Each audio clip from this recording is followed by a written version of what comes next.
Hello everybody, it's vanburman here. Welcome to my top 5 games of 2014. A quick disclaimer, these are the games that I have played this year and that I've really enjoyed.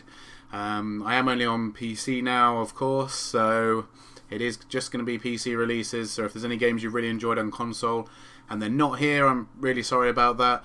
There are my own opinion on what have been the top 5 games of the year. It's not an official chart, it's just one that I've come up with. So whether you disagree or agree, it's great if you do agree, but if you disagree, let me know in the comments what your game of the year would be, and enjoy. See if you agree with me. Thank you very much, guys. At number 5, we have Middle-earth: Shadow of Mordor.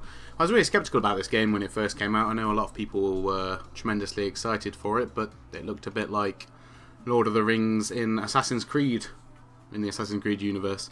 And there's a lot of things it does differently that a lot of other Lord of the Rings games haven't done. But it is actually one of the best ones that have been made, and it's been recreated quite well, to be honest with you, with some interesting mechanics, and you really do get a feeling that, you know, your world is unique in certain respects, mainly due to the characters. And it is weird, the sort of rapport that you do build up between the orcs, and that's really enhanced by claiming them as your own and having them fight off against each other. Adds a whole different new mechanic that we haven't really seen, well, not in this scale anyway, the games have done in the past. It uses the license really well, and it's definitely a deserved entry on the list of games, top games for this year. It is in number 5, it is the lowest one. It just makes the cut, really. There's a lot of things I didn't like about the game, but of course, if you're an Assassin's Creed fan, or you like more into these action-orientated games than I am, then you will enjoy it more than I did. That's for certain. The only thing, or the main downfall I have, is the ending, basically just being a quick time event, which is really annoying, and it takes away from the game a lot. I think, you know, an ending is a big part of the game, and it's a shame that this one has been so poor. It's a good thing we have a lot of other mechanics like riding Caragors as well, which, as you can see, is pretty good. The combat is nice and fluid. I would say it's too easy. Well, at some stages it feels too easy, and at other stages it feels too hard. So I guess it probably is a good balance. It's nice and gory, and yeah, it probably does deserve its 18 rated title, but nevertheless, it's a great game. I'd recommend going and playing it if you haven't already. It definitely is one of the games of the year. There's some stuff I haven't liked about the game in terms of the DLC and the season pass and all that load of rubbish, but we'll detract from that, and I will say, yeah, one of the best games this year. We'll move on to number 4. At number 4 on the list, we have Starbound, the successor to Terraria. Of course, it is still in beta stage as we speak, and it did come out right at the end of 2013, which you might think, well, why is it in the 2014 list? The thing is, it really did develop quite a lot during the past year, and it only, because it came out so late on in the year, the only time I really actually played it was this year, and I thoroughly enjoyed my experience on it. It's definitely something that I want to go and play more. I suppose it's sort of my version of Minecraft, since that's never a game that I've played or wanted to stream or record, to be honest. It does a lot of things that Terraria did really well. It's a bit more futuristic, which isn't normally my cup of tea. The only real exception to that has been Mass Effect and this, I suppose. I guess I sort of was able to accept having to use guns and technological equipment a bit more in this game. It's something I really enjoyed in Terraria. I had more fun on Terraria, I must say, but I think as this one continues to develop, we're going to see it becoming a better game and being one that more people will come back to play, and then I think at that point there's going to be a pretty big community, and I'll have a good few people to play it with. But all the customization and base building and all the stuff we got in Terraria is back again, and of course, you know, you have your own spaceship this time, which is pretty cool. and you know, there's a lot of things to build and customize, and bosses, underground bunkers, and all that sort of stuff. Basically what you would expect from a successor to Terraria, which is very nice. And I think, I don't know, if whatever year Terraria came out in, or this came out in, it would probably be pushing to make it in a top 5 list, just because they are that expansive, and it gives you an ability to express yourself as well, which is always good in video games. And it also gives you a bit of free reign as well to sort of make your own adventures, although they are of course tied within, you know, a set construct of what will happen. And even though the worlds are randomly generated, there are of course a set amount of enemies and set bosses and, well, creatures that are bosses that you will fight. Just when you will fight them, on what planet you'll fight them, is of course varied in there. And so yeah, I mean, if you are into space travel and that sort of stuff, this would be really good for you to play, probably even more so than Terraria. But yeah, I'm really looking forward to seeing how it develops. It is in beta. I think it's the only early access game on the list.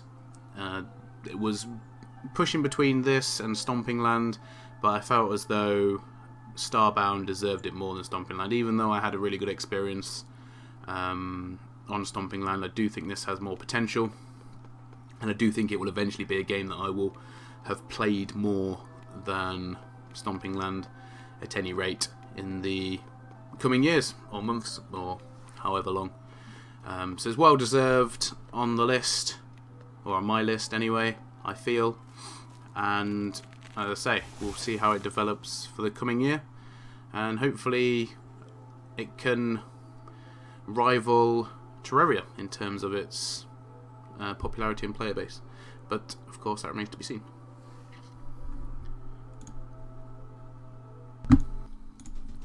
And third spot on my list, or bronze, goes to Shovel Knight. It was a Kickstarter funded game released earlier this year, or earlier in 2014 should I say, and it has done surprisingly well. So I missed it on Kickstarter, and I ended up paying, I was more than happy to pay full price it when it came out actually, and I thoroughly enjoyed it despite not being very good at it. It's a bit of a throwback game to old platformers, I guess. You could sort of stick it in the same sort of bracket as Mario, although people will get upset at me for saying that. But it has lots of nice platformy elements, and I really am a big fan of pixel art in general myself, and I think it pulls that off really well. I think they probably have slightly overpriced it for such a, and I would say it was a bit more of a niche game, but it's got some really cool aspects to it, and I think the nostalgia hit was, well, what convinced me to buy the game. The gameplay mechanics are, well, pretty much as you would expect. He's a knight with a shovel, so that's going to be his main implement, and there's lots of challenges and puzzles. I would say all you would expect. There's nothing totally new, to be honest. They haven't taken it and they haven't revolutionised platforming with this game, but they have done a lot of the standard stuff, but they've done it all really well. And you know, they've added in more RPG-like elements to it, which I've really appreciated. You know, you have your special abilities and skills, not to mention you know, being able to go into towns and go and talk to people, and you know, have different tasks to complete other than your main platforming duties, which is a nice change of pace, to be honest. As you can see, I absolutely am terrible at it, but that's not the point. You can enjoy a game even when you're terrible at it, and if you can, then you know, it normally means that it is a good game, despite the fact you might not be that great at it. A bit like I shouldn't really be comparing it to Dark Souls, because by all accounts this game isn't that difficult, it's just that I'm not very good at it. I wasn't good at that game either, but I did appreciate that it was a very good game, or they are very good games, should I say. And yeah, it's definitely been one of the surprises of the year, a game that I wasn't really expecting to like so much. It was more just bought for the novelty factor. The game that contended this one as opposed to the third spot was Broforce. That game is really good as well, but I am an RPG channel and I am very impressed by what the Shovel Knight team have done, and of course they've even grabbed themselves a few accolades during the year for this game as well. So I don't think it's any surprise that this has come on my list, and it's one that I definitely would recommend checking out if you haven't already.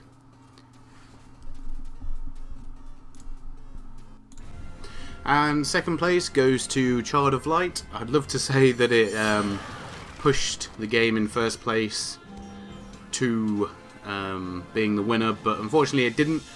Child of Light, on its own merit though, is a brilliant game. I've been so happy to see a game in this style been brought out. I love the art style, I love the music. I think it does it all really well. It's got an engaging story. You actually care about the characters, which is nice for a change. We've got the turn-based combat that I really like from the Final Fantasy series. There are some things I don't like about the game, but I don't think there's anything that this game could have done more really in order to get it to first place. I guess if you took out all the little niggling things I don't like about the game, if you took all them out and made it exactly how I would have wanted it to play out, then yeah, it probably would be number one. But this game does really well on its own merit, and it is fully deserving of coming second in coming runner-up Game of the Year, to be honest, by my standard. And it is a game, of course, you can pick up on Steam. One of the problems I had with it was the whole Uplay integration thing, but I'm not going to take that away from the game itself. Like I say, I'm just really glad that there has been a game like this released, and hopefully it's shown that there is still a market for these types of games, and hopefully it will set a bit of a mandate. It's a very important game, I feel, potentially, for the future of RPGs. That's not the reason it's come second. Like I say, it has come second on its own merit. It does everything very well. There's no issues with it from day one. Personally, I would have liked to have seen towns and a bit more NPC. Well, there are towns, but more dynamic towns and a bit more NPC interaction, or meaningful interaction. But nevertheless, the story's really good and the artwork's really good. I'm very envious of this game, and they've done such a good job on it that, as I say, it's a deserving runner-up. And yeah, I'd like to congratulate the team behind making Child of Light. Done a very good job, and here is your praise from me.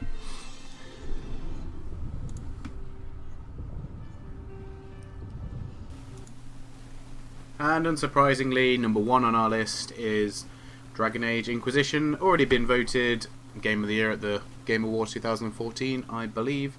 And quite frankly, it is the worthy winner to my one as well. So I guess they can add that to the front of the box now if they feel like it, when they release Ultimate Edition or Platinum or whatever. Not that they will, of course.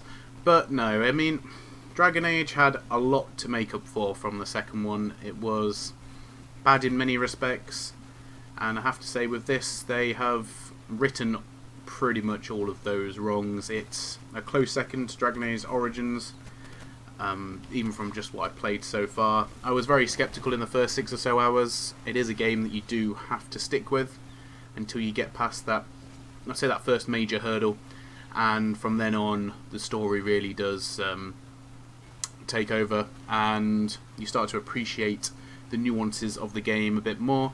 It doesn't do everything perfectly. The online multiplayer is absolutely dreadful, but hey ho, that's how, well, I think that's more of a compliment to a really great single player experience if the multiplayer doesn't hold up. But nevertheless, I'm not going to judge it on that at all. Just for its story alone, its gameplay, it looks beautiful. I don't know whether this video will do it as enough justice. It is pretty much all maxed out though, and recording at, I'm not sure, at least over 30 FPS. But yeah, it's been a really fun game to play, and I'm really glad that I waited so long, didn't spoil any of it for myself. Yeah, I'm going to stop gushing now, but it is, quite frankly, the worthy winner, and if you haven't picked it up and played it, I really recommend getting it if you are a fan of the Dragon Age storyline, and if you're not, you can pretty much pick it up from there anyway. Anyway guys, thank you much for watching my top 5 games of 2014 list. Hope you've enjoyed it. As always, if you have any suggestions, comments, you think a different game should have won, do let me know in the comments. It'd be interesting to hear what you have to say. Thank you very much, guys, and I guess I'll see you all next year. Goodbye.